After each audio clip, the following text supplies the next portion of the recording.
This next game is so hard, but yet so beautiful and cute, and like you're like, why is this hard? But I want to keep playing it.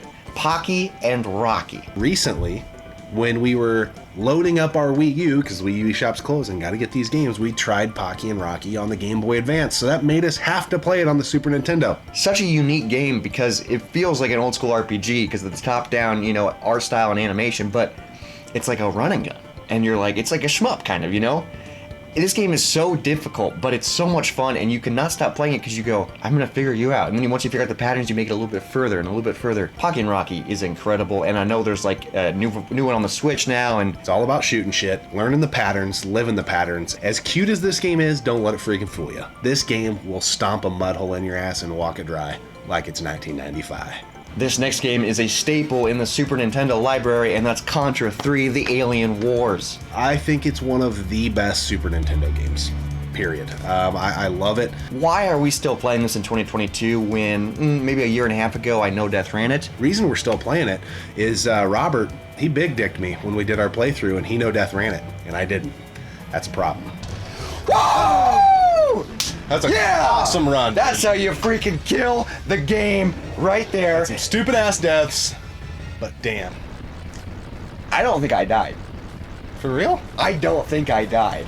So we're just gonna keep playing it till I can get a no death run and be like, I'm just as good as you are. But Contra 3, The Alien Wars, if you're a Contra fan and you haven't played it, you probably have. But if you haven't, we're still playing it in 2022, and we love it just as much as we always have. This game is amazing, especially co-op. The Contra games are fantastic, but Contra 3: The Alien Wars, it might be my favorite Contra game, if not my second favorite. It's so good. You maybe have heard on this channel before that we really don't care for racing games, and we really don't. It's got to be the right type of game. Arcade racers, though, it's a different story, and there's something about this next game that has been in my life for so long, and I've loved it ever since I started playing it in like 94 or 95, somewhere around there. Top Gear 2. The second one is addictive. It's like crack. You got to keep playing because there's like these RPG elements, kind of, because every race you get money if you place well, and then you can upgrade your car and you keep driving. So there's kind of strategy in what you upgrade first. Do you upgrade your engine? Do you get more nitrous? Do you get better tires? I like this game better than like Outrun on the Genesis, and I know that's probably a crazy ass thing to say, but I love this game. When we were getting screen cap for this, we kept playing it, and then once we got done getting all the screen cap, we were like, now let's put in Top Gear 2 again. Like, this is a game that we have not put away yet, and every time we go into the game room, we're like, all right, let's just start over. Top Gear 2, see how far we can get. The sounds of this game put me in like a trance. The screeching of the tires, the sound of the cars, the way the graphics progress. Top Gear 2 is like crack, and when you're playing, you're like staring and your eyes kind of get blurry because you're just paying attention to the road. It's so much fun. Up next, a co-op classic. Well, you don't have to play it co-op, but that's how we play it. From Konami on the Super Nintendo, Sunset Riders. This is a new game we picked up in 2022. When we first fired this game up, I was like, this looks like a beat 'em up. This is gonna be like a beat 'em up, a cowboy beat 'em up. Okay, I can get down with that, you know, whips and stuff like that, but it's not. It's a run and gun that looks like a beat 'em up and you're cowboys, so absolutely. This game is so much fun. Love this game. I love the art style. I like any game where I get to live out my dream of being a cowboy, and I get to do it in this game. Sunset Riders is badass. I just love run and gun games, and Sunset Riders, man. You can be a cowboy and you're running and you're gunning and you're riding horses. You're living the dream. Awesome graphics. Love this game. So glad it's in our collection.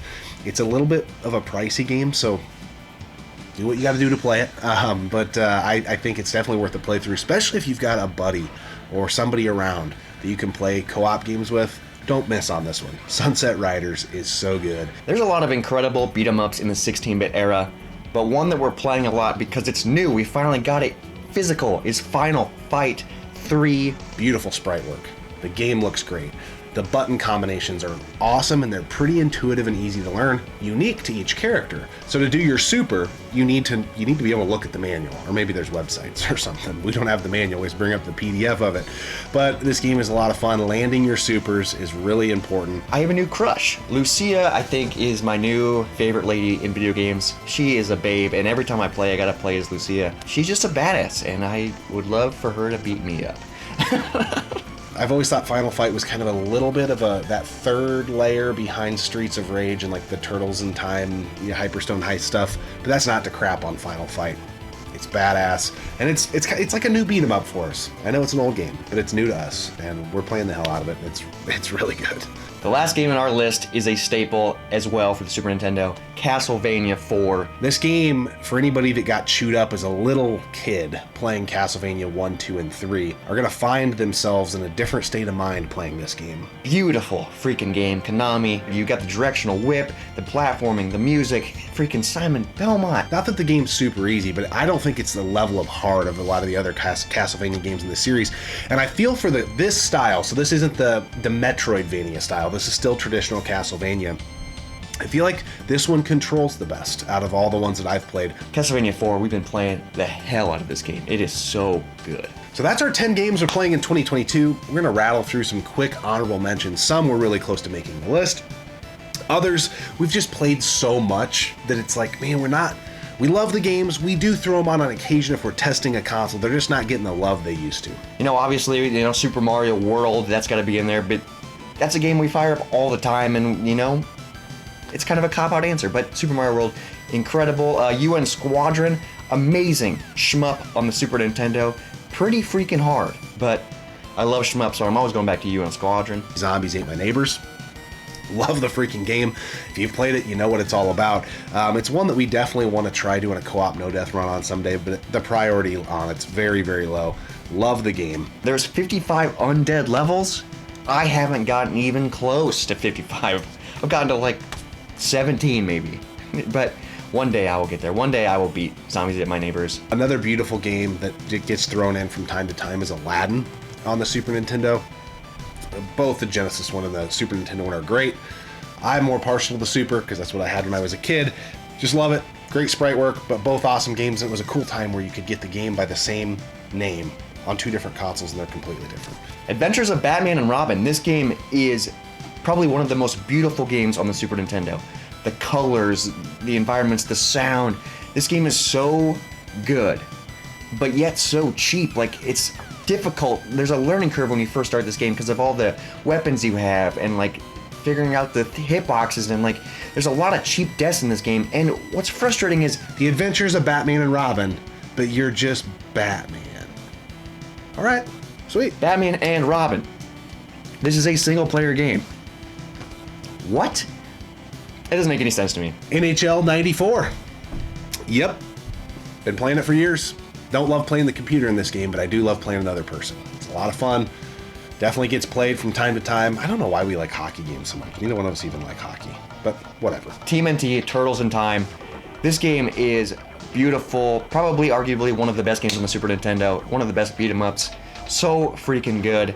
We played the hell out of this game ever since we started the channel, so it wouldn't be quite fair to put on this list, but we're still playing the hell out of it. So we had to mention it in the honorable mentions because it is a fantastic game that we will always be playing on the Super Nintendo. And then Super Punch-Out. Awesome game. I'm not playing it as much as I was the last 2 years. I did a no-death run on it on the channel, and once you kind of do that, you still keep your chops up, but you just don't play it as much. But man, there's so many good games. This list was so freaking hard to make.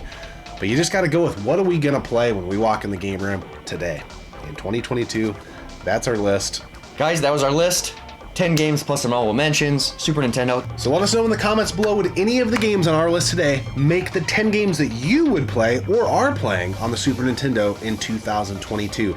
The fun part about this series is this stuff is changing all the time. Ping us again in 2023. I don't know if any of these will be on the list. Maybe they will, maybe they won't. Maybe it's a been there, done that kind of thing. What I think is so cool about the Super Nintendo, though, it's got such a vast library that there's 10 games on this list, and only a couple of them we grew up with. The rest of this stuff, man, we're playing it for the first freaking time because we finally got it in the collection. What an awesome console. I just want to pause this video and play Top Gear 2. It's addicting. But let us know what console you want to see us do next for 10 games we are playing in 2022. We're having a blast making these videos, so hopefully you're having a blast watching them. We appreciate you tuning in, subscribing to the channel. We'll catch you on the next.